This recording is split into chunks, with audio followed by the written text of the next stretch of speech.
Ezra and Pat versus Tony and Ben. What are you thinking about this game, Dylan?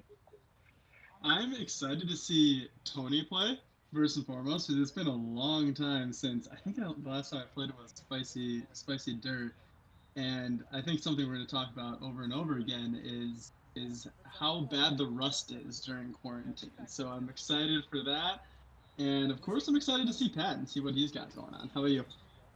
Yeah, exactly what I was saying. I mean, Tony's definitely an interesting part of this because people may forget. I certainly didn't, but he was second place at nationals, so he had a nice run with Dan McPartland. But it's been a while, so we'll see what's more of a deterrent: Tony's rust or Pat's kind of freshness, if you will.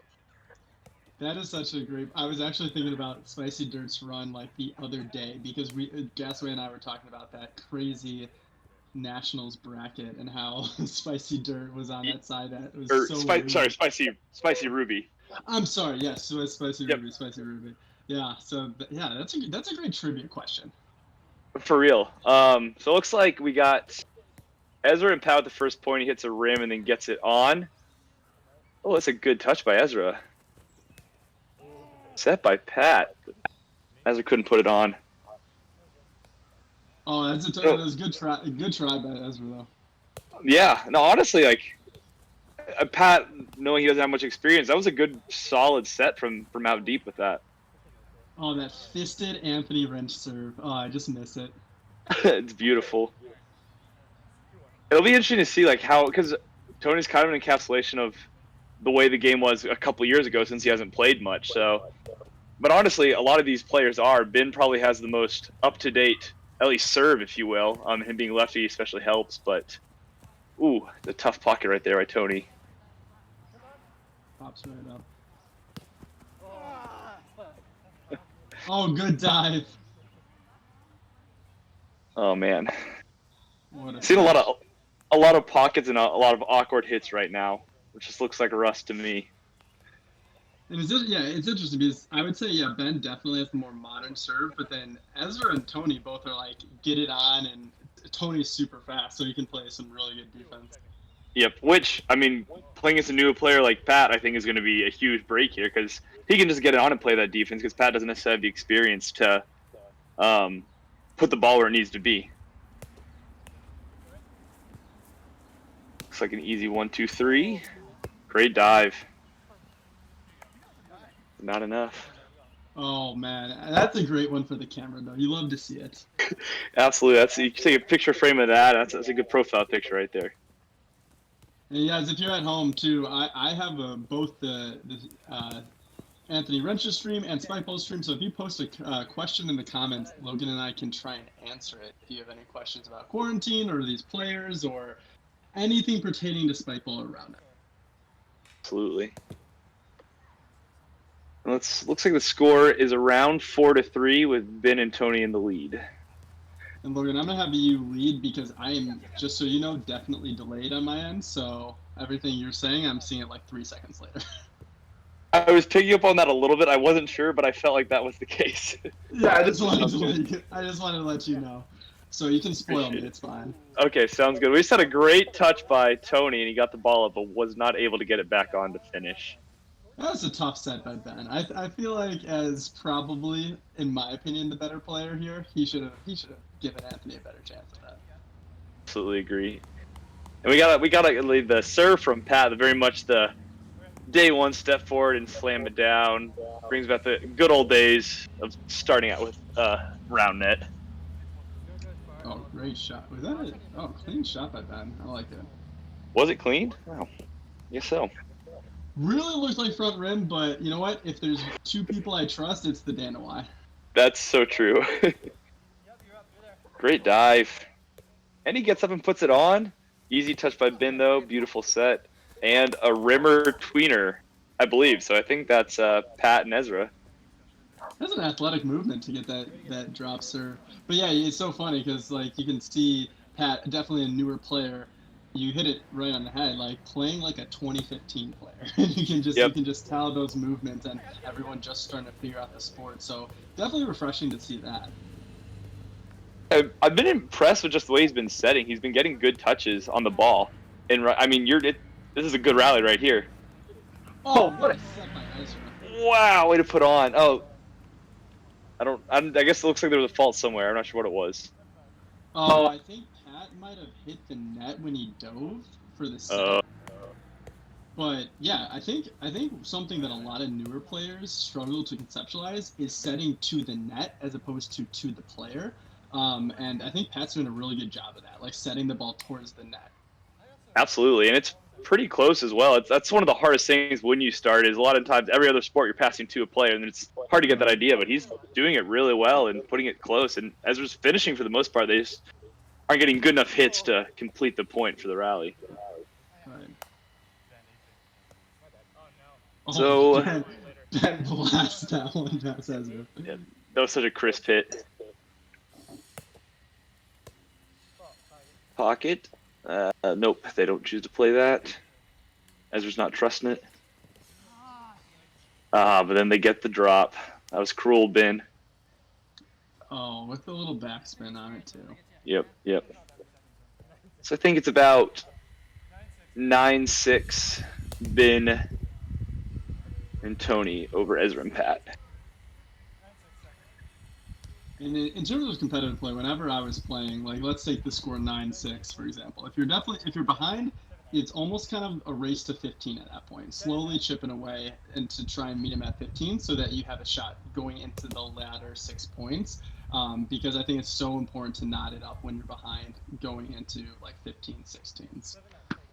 No, that really is such a great point because any deficit, I would say 2 or greater after 15, it feels so much more. I don't want to say insurmountable, but it's so much harder to catch up as opposed to 4-15. Like a deficit almost feels like nothing unless it's huge before 15, just because that's a lot of times the way the games go. And even if you see less experienced teams versus more experienced teams, a lot of times the less experienced teams will get leads, and then it's just the more experienced teams are worried because that experience catches up to you around 15. That was a great rally.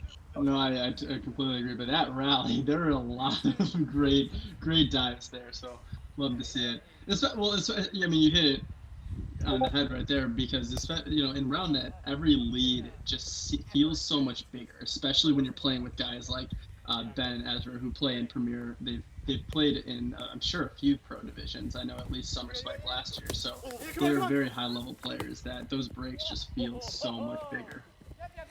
That was a beautiful set by Ben, and they're able to get it back on, and this rally's going. Wow. Oh, and then it looks like Ben and Tony got it. He might have hit rim, but that was a beautiful set by Ben mid rally. That set was money. It was so great. And I mean, the sets like that just like make this game so much fun to watch. The sport in general. Just seeing it spot on like that, and I mean the higher level pro division, you see so many of those, and it just makes it so much fun to watch. Well, I made the observation a couple times when I was commentating during the season that for me at this level in the sport, what I appreciate the most are the Ryan Fitzgeralds of the world, Clark Marshalls, who can just set butter like when they're diving from like 30 feet away. I just think it's such a like underappreciated skill in roundnet, but it's so important in setting. And like whether you're diving or not, when you're setting from that far out, it just feels and looks so athletic. And I think a lot of people, when they're drawn to the sport, it's those defensive touches that give them that, oh man, this is fun feeling. Definitely, that's a great point. A lot of good touches in this game, though. There's a nice touch by Tony. And again, I've been impressed with how well Pat's been getting it. And he puts it away right there and gets a point for him and Ezra. They're needing some with the deficit building a little bit. I think the cool thing, especially when you have a newer player, and sometimes I definitely am one that fell into this hole when I was playing, but sometimes newer players are always active. They're always ready defensively. They're so excited about the sport.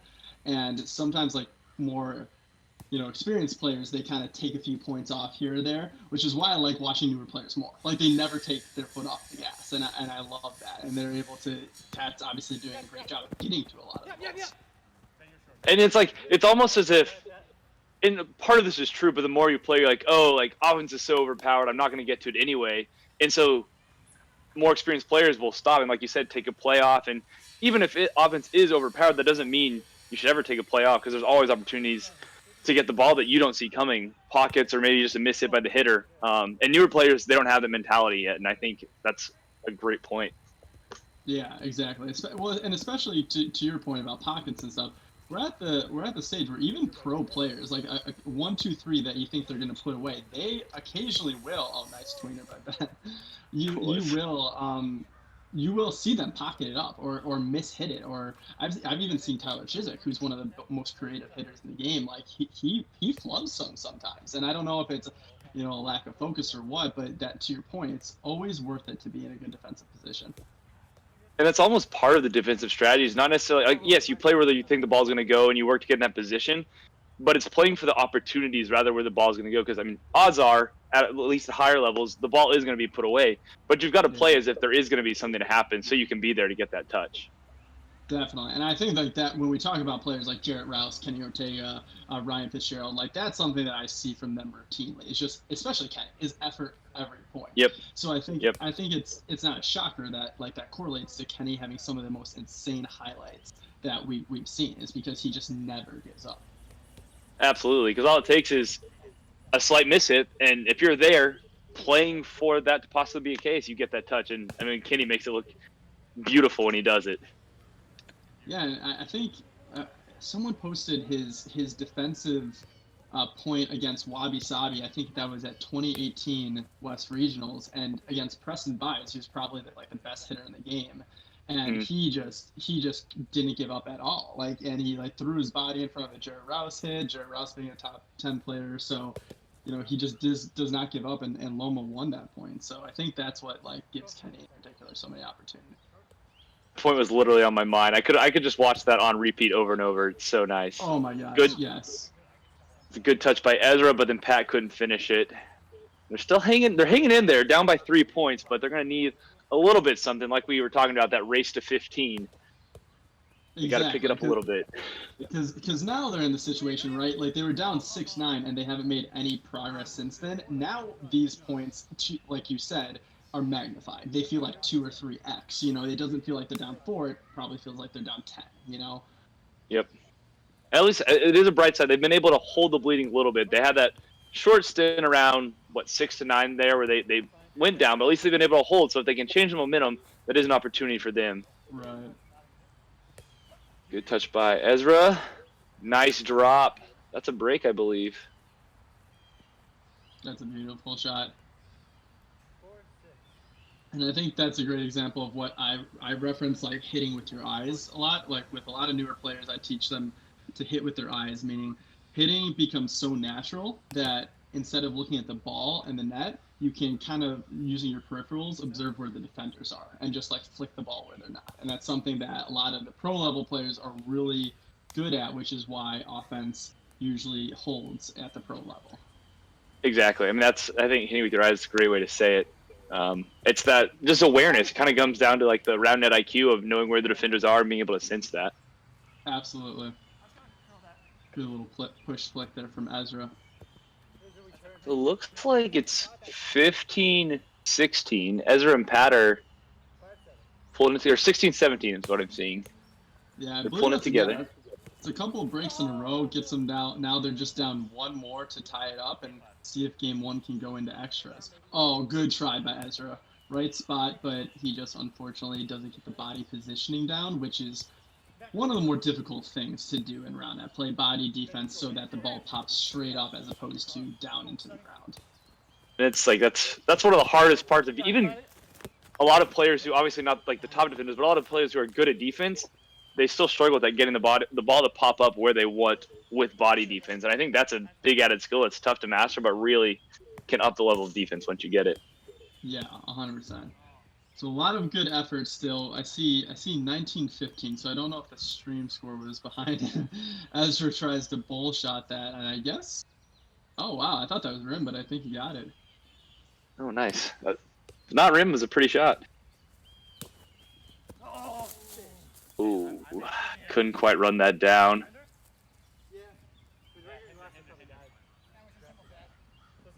I was making...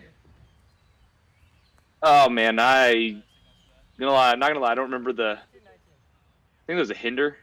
Yeah, I think off camera, Ezra might have had something to run into, so they're going to redo the point. Got it. Oh, great touch and great finish by Ezra right there. Baited him super hard. I love that. Do you think Pat can make Premier with Ezra as his partner?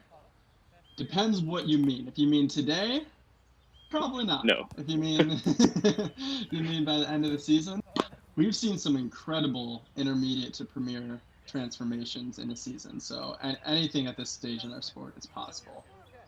And that's such a fun part of the sport and like the funnel of the system. Seeing players start out and then just like grind and make their way to Premier either within the season or within the next season. It's such a cool thing to rise up like that. Yeah, and we the two examples that come to my mind with that is Spencer Schmidt, who started 2018 in intermediate and then made the pro division at nationals. Unfortunately, had a bad injury and couldn't really perform, but that throughout the course of 4 or 5 months was incredible. And then Warren Foote, who qualified for Premier at San Francisco 2019, he actually won a tour stop later that year in August. He won Utah. And so, yeah, it's such a cool aspect of a brand new sport is that players, especially if you're athletic and you learn the skills, can come on hard and come on fast. Absolutely. All right, I think we're going to have the players come on. Are y'all on with us, Ezra? Yeah, we are. We're going to pull over to the side. Okay. Are you ready for questions? Yeah. Come over here. Okay. We'll take questions. Ezra, you and Pat, what do you think you need to fix to take it in game 2? Looks like y'all are having some good touches. I was really impressed with Pat's sets. What do you need to fix to take it in game 2? I think if we slow it down a little bit more on some of those second touches, we can get them closer to net. And then on defense in general, I think I'm under-rotating a little bit, and I can just go like one or two more steps to close it off. Ezra, you are just throwing your body everywhere. What is the motivation on this random Saturday to give it your all? We've been playing on pavement 2 or 3 times a week, where like the thought of bending your knee is dangerous. So now that we're on grass, this is not a nice field, but it's still grass. It's like any excuse to fall over is valid. I love that. You have so much footage. Any questions for Pat? This is Pat's debut. Pat, what is it like being held back by Ezra so much? Yeah, so I'm fresh to the scene. I'm new here, and I don't know enough about the game to really call out Ezra's faults, but I'm told by Ben that they're plenty. So really, I hope that I can support Ezra in the way that really utilizes him to his best self, but really, if we come up short today, it can't be the fact that I'm just brand new. Of course. How did you feel about your playing in that first game? Maximum effort, minimum talent, and skill. So I think really utilizing my own strengths. Yeah. I like that. Great synopsis. All right, what was that? Great synopsis. That was picture perfect. Today or in general? Like very different answers. It is all right. Ben there? Yeah, I've got me, and if you need Tony, I can get him. Let's get Tony on here as well. I'm not actually. Like just like not doing the classic like Tony wind gets up off. and hit as hard as you can for the serve. Yeah, we got Tony. Hey, Tony, you on? And then, Yeah, I'm on here, I'm here. Like, hey, Ezra, How would you compare the environment between this game and your national championship game? Well, we're outside. That is much nicer. I'll tell you that. But like nothing That's rivals probably that. the only 2017. difference. Yeah, there are a lot of fans. You guys just can't see them. They're off the side of the shot. No, like the energy that they had was pretty unrivaled. But today is good. Like we got a nice sunny day. Like we're having some fun rallies, some fun plays here. So they're both great for different reasons. Tony, the Love it. fans want to know when you're going to try and qualify for Premier again. The first tour stop that happens again. That's my answer. With Al, of course, right? Hey, if Al's in, we might have to make a comeback. The revival, the dirt revival. Spicy dirt, baby. People haven't seen us for too Dylan long. loves to hear that. A lot of free dubs off of Spicy Dirt. Dylan's been waiting for me to say that, haven't you, Dylan? Spicy dirt was one of the OG OV counters. I could not figure out how to play against Spicy dirt, so yeah, I would love to see. That's fair. That's fair. You did beat us every time, but we gave you a few runs for your money. That's great. All right, you got anything else, Dylan? No, I think that's it. I'm excited for game 2 and to see if Ezra will get it together, you know? That's really the missing link here. Yep. The question is, how far can that Flingo take him?